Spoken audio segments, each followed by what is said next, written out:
चेहरा जो कभी उच्चकल्प के नाम से संपूर्ण भारत में विख्यात था, आज आधुनिक और पुरातन सभ्यता के बीच झूल रहा है। तत्कालीन सभ्यता की उत्कर्ष कला, धातुओं की ढलाई का कार्य आज यहाँ बुझती हुई लो की तरह अपने अंतिम हिचकोले ले रही है। किसी युग में दूर दूर तक फूल के बर्तनों के लिए विख्यात यह गांव आज परिवर्तन की तपिश में झुलस रहा है और अपना अतीत भूलकर एक साधारण गांव बनता जा रहा है। प्रगति की होड़ में तेजी से करवट बदलते औद्योगिक नगर सतना एवं धर्म, आस्था, उपासना के अंचल में विकसित संगीत कला के गढ़ मैहर के बीच बसा यह गांव आज अपनी सांस्कृतिक विरासत को लेकर ऊहापोह की स्थिति में है। धातु शिल्प के जादूगर अब जीविका के लिए अपना कुटीर उद्योग फूल के बर्तनों का निर्माण भूलते जा रहे हैं। फूल के बेला बनाते रहे, फूल के थाली बनाते रहे, लोटा बनाते हैं चुम्मुकदार, बेला आऊं दोनों साथ है चलाते रहे।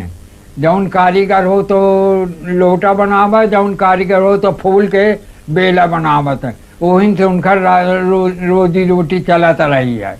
ये फार्म में कारीगरों से माल बनवाती थी और माल उनसे ले करके और बाहर माल सप्लाई करती थी। ज़्यादा माल उत्तर प्रदेश में जाता था। इलाहाबाद, सुल्तानपुर, जौनपुर, बलिया, छपरा, आरा जिला, ऐसे सप्लाई होता रहा है। काम डाउन हो गया पहले के बनस्पत, अब रोजीना काम नहीं मिलता है, इसलिए आज का नौजवान जो है तो अब ये काम मेहनत भी ज़्यादा होती है। आज का नौजवान मेहनत करना नहीं चाहता है, उसको तो बैठे बैठे खाना चाहिए। फूल के बर्तन बनाओ बंद हो गया, आज करीबन 10 साल हो गया। अब हम बूढ़े आदमी, हम यकीन नहीं हो, लड़का करो नहीं चाहे, जे ही जौन सोहात है तो करत है। वहाँ अपन दाल रोटी चला रहे हैं, लड़का बच्चा। हमारी इच्छा तो बिल्कुल नहीं, फूल के काम के लिए तो कोई इच्छा नहीं। फूल की थाली का काम अपने घर में पहले होता था, खूब देखा, खूब सुना। पहले 200 घर यहाँ बिरादरी थी, आज 400 घर हो चुकी है। लेकिन आज पहले 200 घर में 200 घर भट्टियाँ लगती थी, और आज 400 घर में कुल टोटल 30 भट्टियाँ लग रही हैं। उस पर भी कठिनाई ये है कि माल बिक नहीं पाता, कारीगर लोग बेच नहीं पाते, मार्केट में चलन नहीं है। मार्केट में इतनी महंगाई है कि एक थाली फूल की 270 रुपए की, 40 रुपए की पड़ती, 50 रुपए की, और स्टील की थाली उसमें मिल जाएगी 20 थाली। जब बंद हो जाई तो जौन नहीं दिखाई तो उन करी है लड़का, अब हम का करी। अब शक्ति के तो बाहर है, अब चलें के डेरा समय आ गया है तो अब कौन करेगा। अब गुण है तो लेते नहीं है, बाप महतारी का गुण लड़का लेता है।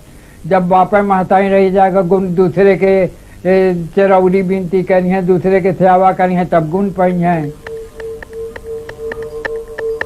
रांगा और तांबा मिलकर जन्म देते हैं नई धातु फूल को, जिससे बनती है आम आदमी की पहली जरूरत थाली। तांबे के अभाव में आज फूल की धातु कोई नहीं बनाता, इसलिए पूरी तरह लड़खड़ा गया ये व्यवसाय अब किसी को नहीं सुहाता। लेकिन फूल की थाली हर ग्रामीण को सुहाती है, वह उसके गृहस्थ जीवन का अभिन्न अंग है। ब्याह शादी में बिटिया को फूल की थाली देना हर ग्रामीण की एक साध है। यह एक संपत्ति भी है जिसे बेचकर कोई भी अपने कठिन समय में धन की व्यवस्था कर सकता है। स्वागत सत्कार, पूजा अर्चना में फूल का अलग रंग है। वैद्यों का मत है कि फूल की थाली कई रोगों की निवारक है। सोने के बर्तन में 1 लाख रोगों के नाश करने की क्षमता है। चांदी में 1000 रोगों के नाश करने की क्षमता है। और मिश्र धातुओं में सर्वश्रेष्ठ धातु फूल ही है जिसमें 1000 रोगों के नाश करने की क्षमता है। यह रस रत्नाकर नाम की किताब, जिसको कि मैहर के सैद पहाड़ नाम के वैद्य ने लगभग 135 वर्ष हुए लिखी है। फूल के बर्तन का निर्माण कुटीर उद्योग का ही एक रूप है, जहां सब कुछ आपसी संबंधों पर निर्भर है। इस उद्योग में महिलाएं भी पूरे मनोयोग से अपना हाथ बटाती हैं और भट्टी के लिए जरूरी उपकरण घरिया का निर्माण खुद अपने हाथों से ही करती हैं। घरिया मिट्टी का बना वह बर्तन है जो उच्चतम ताप में फूल की धातु को अपनी गोद में बिठालकर उसे गलाता है, सांचे के लिए तैयार करता है। 100 किलो तांबे में 27 किलो रांगे का मिश्रण फूल की धातु के लिए एक शाश्वत मंत्र है। यह समीकरण जरा भी गलत हुआ तो फूल भले ही बन जाए, लेकिन थाली नहीं बन सकती। धातु के इस दुष्कर जन्म के कारण आज नए सिरे से फूल की धातु कोई नहीं बनाता। निरंतर कम हो रही पुरानी थाली को ही तोड़कर फूल की धातु की जरूरत को पूरा किया जाता है और इसीलिए 100 वर्ष पुराना यह व्यवसाय सिमटकर आज सिर्फ 5-10 घरों में ही शेष बचा है।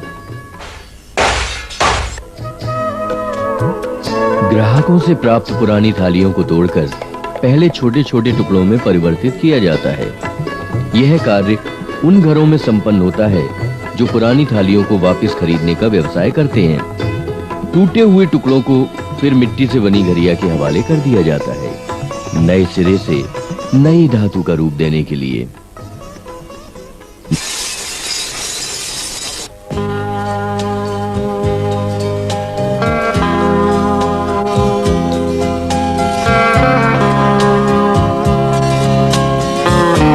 उच्चतम ताप पैदा करने के लिए कारीगरों की पहली जरूरत है ईंधन, जो परंपरागत रूप से जंगल से प्राप्त लकड़ी से ही पूरी होती है।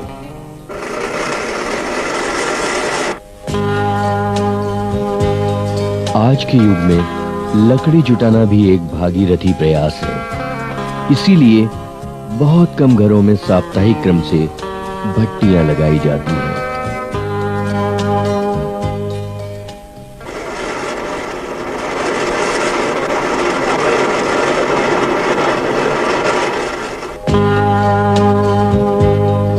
घरिया में एकत्रित फूल की थालियों के टुकड़ों को भट्टी के हवाले कर दिया जाता है, जहां वह गलकर अपना तरल रूप ले लेता है सांचों में ढलने के लिए।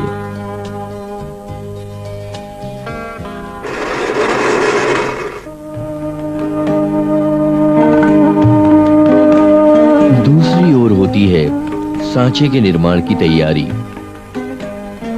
ढलाई के परंपरागत तरीकों के अनुसार मिट्टी में बालू मिलाकर उसे बिछाया जाता है और फिर उसमें बनाए जाते हैं गुल्ली के सांचे।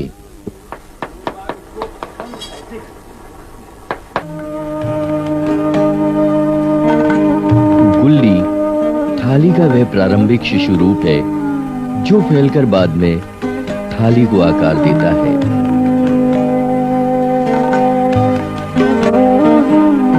पिघली हुई धातु मिट्टी से न चिपके, इसलिए सांचों में पतली बालू डाल दी जाती है।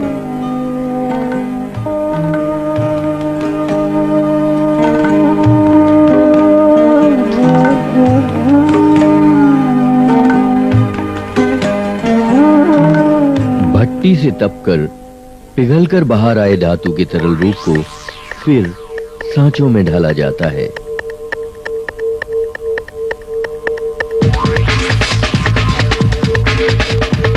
ढलाई की यह प्रक्रिया अत्यंत कठिन है, जिसमें जरूरत होती है गहन सतर्कता की। जरा सी गलती शरीर के लिए घातक सिद्ध हो सकती है, इसलिए ढलाई का काम अनुभवी हाथों से ही किया जाता है।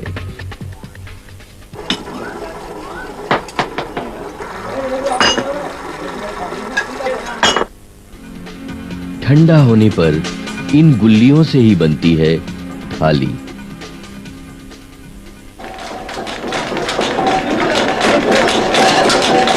गुल्लियों को फिर भेजा जाता है रोलिंग मिल में, जहां दबकर वे रूप ले लेती हैं एक सर्किल का, जिसे कारीगर अपनी भाषा में चंदा कहते हैं। चंदा यानी गोल चंद्रमा का एक रूप जो चमचमाती फूल की थाली का जन्मदाता है। भट्टी में यह चंदा गरम करके फिर पीटा जाता है थाली बनाने के लिए।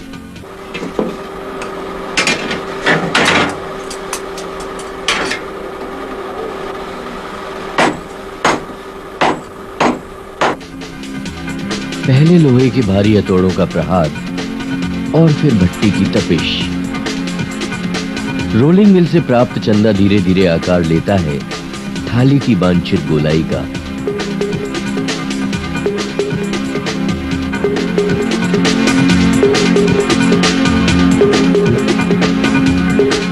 और फिर लकड़ी के हथौड़ों के कोमल प्रहार बनाते हैं का पूर्ण रूप।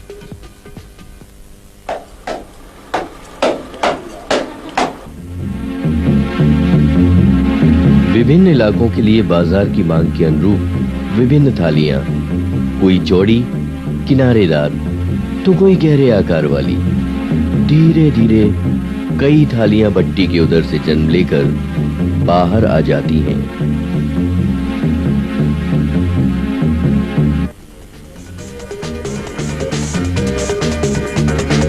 भट्टी से निकली थाली स्वभाव से लचीली होती है, जिसे पानी में डालकर टेम्परिंग की जाती है, जिससे वे कड़ी हो जाएं। इस क्रिया में थाली बार बार टेढ़ी हो जाती है, जिसे लकड़ी के हथौड़ों से पुनः सीधा किया जाता है। इस काली गलूटी थाली को संवारते हैं नए हाथ।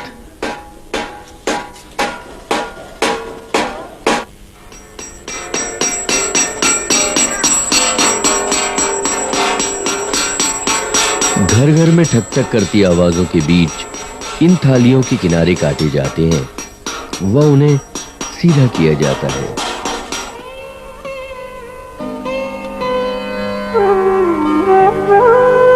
सीधी हुई थाली का अगला पड़ाव होता है वह घर जहां उसकी सतह की छिलाई होती है, इसे आकर्षक और चमकदार बनाने के लिए।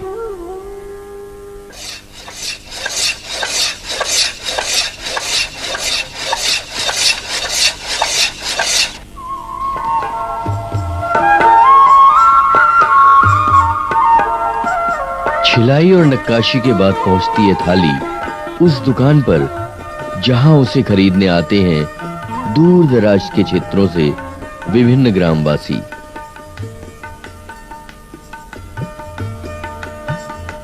अलग अलग हुनर की अलग अलग बात, अलग अलग नाम। हमारे क्षेत्र में ये उल्टी बागी थाली, रीमा शाही थाली बोली जाती है। पूरे रीवा संभाग में बिकती है और उसको सीधी जिले में जाती है। एक ये थाली हुई कहलाती है कंचननगरी। कंचननगरी थाली ये यूपी में भी बिकती है, अपने यहाँ भी बिकती है। खासकर ये सीधी जिले में बिकती है। वहाँ गोड़ बैगा ज़्यादा है, मही माठा खाने वाले जो है गहराई ज़्यादा पसंद करते हैं। ये पन्ना जिले का माल है, पटेरा शाही और अमानगंजी बोला जाता है। तो इसको जो है हम लोग अमानगंजी पटेरा शाही कहलाते हैं। ये बंगाली टाइप की थाली होती है, बंगाल और बिहार एवं अलीगढ़ हाथरस की ओर चलती है। ये मिर्जापुर शाही कहलाती है, इलाहाबाद जिले और मिर्जापुर में विशेषकर चलती है। ये थोड़ा टेढ़ी पट्टी की थाली कहलाती है, हम लोग धुसड़ी बोलते हैं इसको। मिर्जापुर और इलाहाबाद जिले में बनती है, सुल्तानपुर जिले में चलती है, फैजाबाद की ओर चलती है। और ये जो है बनारस और बलिया जिले में खड़ी पट्टी, एकदम खड़ी पट्टी बनारस और बलिया जिले में चलती है। इसके अलावा फूल का बेला बनता है और बिकता है। ये मंदिरों में घड़ियाल पूजा के काम में आता है, ये बिकता है। ये विजय घंट कहलाता है, विजय घंट और झालरी इसी को बोलते हैं। ये पूजा के काम में मंदिर में लगता है। ये कीर्तन मंडलियों में काम आता है, कीर्तन भजन करने में झांझ बोली जाती है। देहात के लोग, शहर के लोग सभी गृहस्थी वाले खरीदते हैं। खासकर शादी ब्याह में इसका विशेष महत्व है। और शगुन में तो फूल की ही थाली लोग देना अपना सौभाग्य समझते हैं। और इसमें भोजन जो है रुचिकर होता है शुद्धता के कारण, इसलिए इसमें भोजन करना अपना सौभाग्य सा ग्राहक समझता है और अपने स्वास्थ्यवर्धक भी मानते हैं। किसी समय में नरसिंहपुर, बिलासपुर, दमोह, जबलपुर जैसी जगहों में फैला यह उद्योग अब सीमित स्थानों पर ही शेष बचा है। कारण है मूल धातु का अभाव। उचेहरा के कुछ युवाओं ने इस व्यवसाय को सम्मान भी दिया, सोसाइटी बनी और जनता रोलिंग मिल डाली गई। लेकिन सहकारी संस्थाओं के परिचित परिणाम, इसमें भी ताला लग गया और भविष्य का सोच बंद। परंपरावादी घरों के बच्चों ने नए धंधे अपना लिए और धनोपार्जन के लिए तेज गति से नाता जोड़ लिया।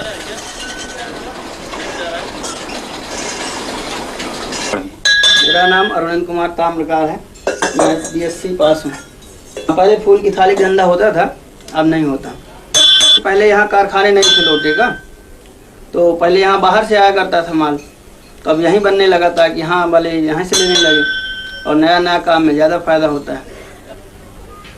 समस्या यहाँ की तो बहुत जटिल है। बर्तन, फूल की थालियाँ बहुत कॉस्टली पड़ती हैं, इसलिए उसमें ध्यान नहीं जाता है। स्टील का माल लिए दुकानदारों से और बाहर जाकर बेच आए, उसे जो पैसा मिला वो अपनी गृहस्थी में खर्च किया। कुछ तो साथ के पढ़ने वाले सर्विस में चले गए हैं, कुछ अपना किराने की दुकान कर लिया है, कुछ अपना मास्टरी में आ गए हैं, कुछ कोई चाट की दुकान लगाता है, कोई कुछ करता है। इस तरह से अपना जीवन किसी तरह से यापन कर रहे हैं। कोई तरक्की नहीं है। अगर कोई 2000 रुपये खर्च आएगा तो कर्जे लेके काम करना पड़ेगा। फूल जो है तांबे की इतनी महंगाई के कारण फूल जो है बन नहीं पा रहा, और इसकी 3 रोलिंग मिलें थी, वो भी आज बंद होने की कगार में है। और एक जो सहकारी समिति की रोलिंग मिल थी वो भी करीब करीब बंद ही हो चुकी है। और जो एक्साइज ड्यूटी इतनी बढ़ गई है कि जिसके कारण हम लोगों का उद्योग जो है बंद पड़ा है। 100 वर्ष पुरानी फूल की थाली की निर्माण कला आज भट्टी में पूरी तरह गलकर समाप्त होने पर आ गई है। जो पुरानी थालियां हैं वही आत्मा की तरह अपना नया रूप लेकर पहुंच जाती हैं उन हाथों में जिन्हें उनकी दरकार है। फूल की थाली के चहेते भी अब समाप्त हैं। चमकते स्टील की चकाचौंध में फूल का कुटीर उद्योग आज दम तोड़ चुका है। उचेहरा का मुरझाया फूल आज तेज गति के बीच तिरस्कृत पड़ा अपने बाजार की बाट जो रहा है, ताकि धन देकर वह दे सके अपनी कारीगरों को खुशहाली और पहुंच सके उनके आंसू।